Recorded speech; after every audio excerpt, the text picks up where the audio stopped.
Cloud Kingdom. You'll never find a more wretched hive of scum than villainy. We must be Cumulus. Nice.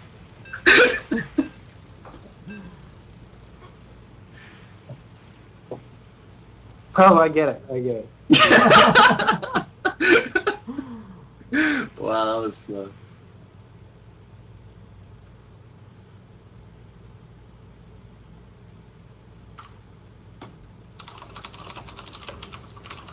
And someone is typing like crazy.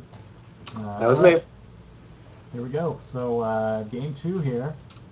So um, losing that last match, we have our Zerg player hailing from the top right corner of the map in the green trunks. His ID is... Decay.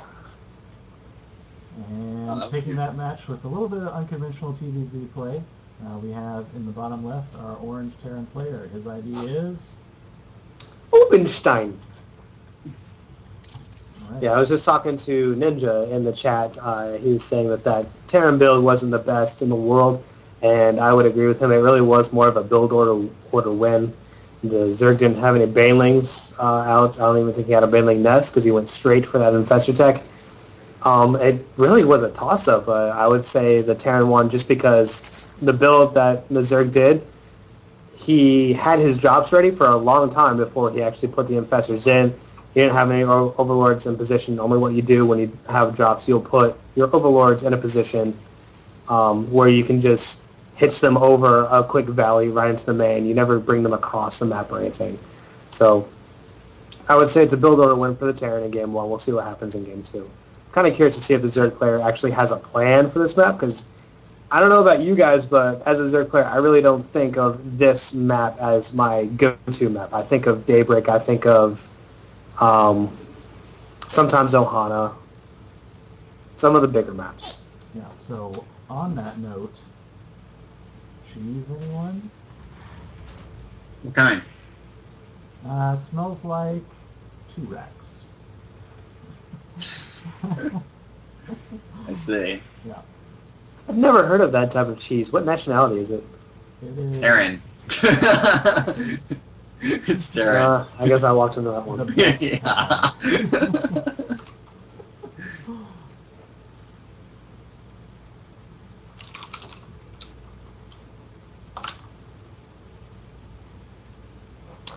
Well, it looks like we might have a shorter game rather than a longer. Obenstein taking advantage of his 1-0 lead. Looks like he's going to do a little bit of cheese, see if he can get a quick 2-0 win.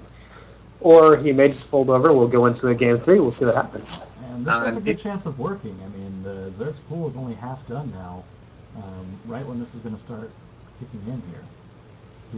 He almost certainly will get the cancel on this. Well, no, he's going to wait. I guess that's out of view, isn't it? Yes. Yeah. He will see that once the hatch is done. I would actually like to see him maybe make a second one. Yep, there it is. All right. So definitely going to lose this expansion.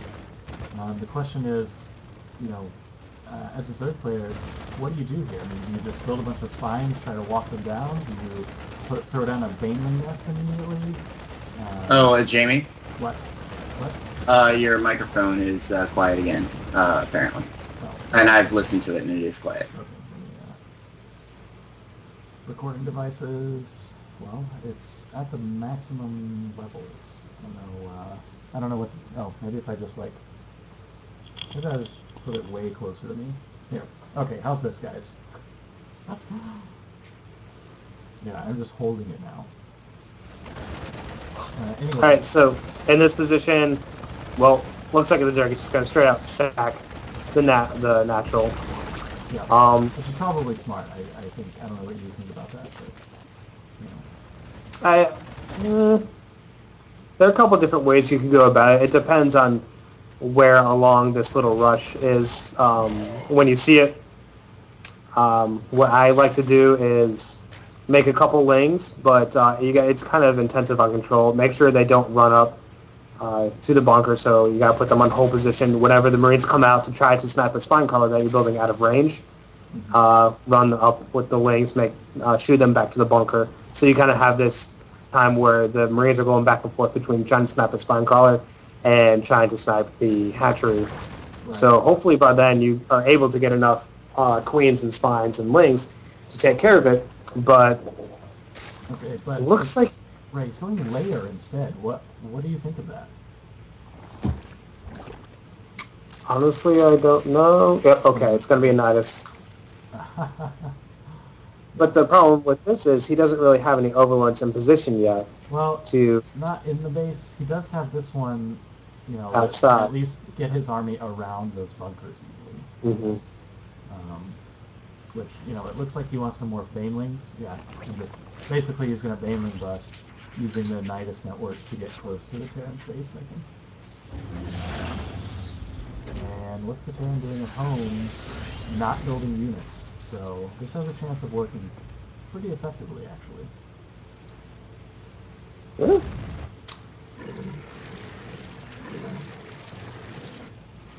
The only thing I would like to see is the Zerg keep a couple units at home. He does have his spine crawler. Did he make 2 spine crawlers? Yeah, he's making another one. He's making a second spine crawler, so he should be fine.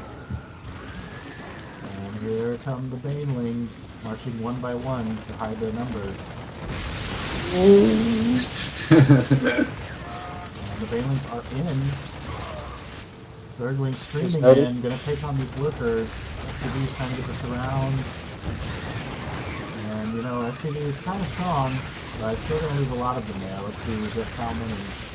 10 workers killed. So, let's go to our income tab. Yeah, that was fairly effective for the Zerg player. He's now back ahead on harvesters with those kills. And we'll just see what happens from there.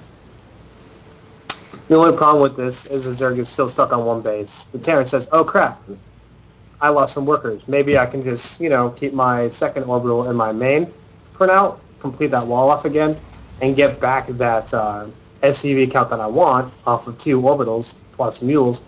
But the Zerg still has those 2 bunkers, and they're natural that he has to worry about. He needs to build up a decent amount of units to take those out, or he just needs to have a second wave of a baneling bus, but the wall looks a little bit more fortified this time. I don't know why he's running those down there. He needs some more banelings. There he goes.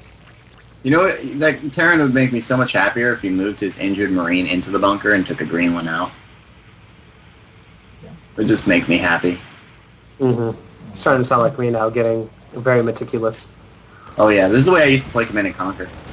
Oh, he's going to lose so way too many banelings games. on the way there. He needed to have the lady. He makes the No! cancel it.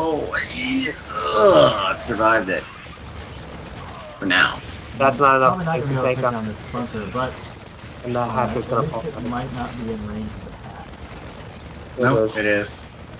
That's Yeah, it's gonna kill it fast enough, yeah.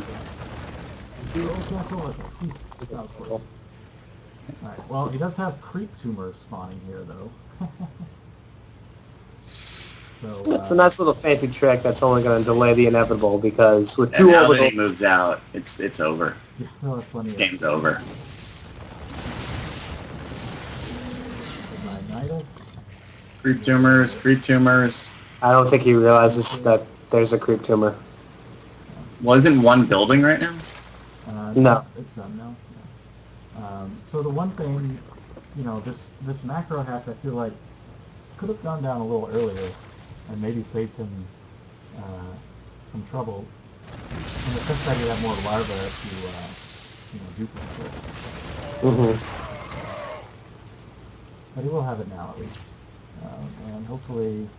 Nice little scout with the mule. Yeah. Build some defensive banelings. I do like for the Terran this mix of marauders in there now. Oh, it's so cool how they're patrolling. I love that. It just looks like so much is happening. Oh my god, his APM's awesome. Look at that micro. I always think of square dancing when I see it patrolling like that. Mm. I don't know why, but I just do. Do you do a lot of square dancing? I used to. Hmm. That's a lie. I don't. You've never square In my danced? younger days. Yeah. But anyways, Zerg players moving out a little bit, just kind to Zerg sure player that- is going. I mean, this is all going to come down to: are they going to pass each other? Is the Zerg player going to use his banelings on clumped up Marines, or is this going to be total demolishment for the Zerg player here? I think Well, I'm that kind of with wondering Marauders when in the there, Terran. he needs more, just more of everything to handle this army, actually. Yeah. This army is like huge. There's just, Ooh, well, that's if all the good Marines success. are in the front, it might go okay. Yeah, it depends. It depends on the micro. It really does. Here. If he brings all the Marines to the front and lets them get hit by banelings, then this might go alright. He And probably has enough some lings of to deal with that many Marauders. All right. I don't think a trade's really a base trade or some sort of trade is not an option. And, oh, those banelings are going to finish. He's going to get this around. Banelings from the front, banelings from the back. Splitting on the Marauders. No. Great No. split for the Terran, and GG. Obenstein moves on to the finals with a quick 2-0 victory. All right, that's exciting.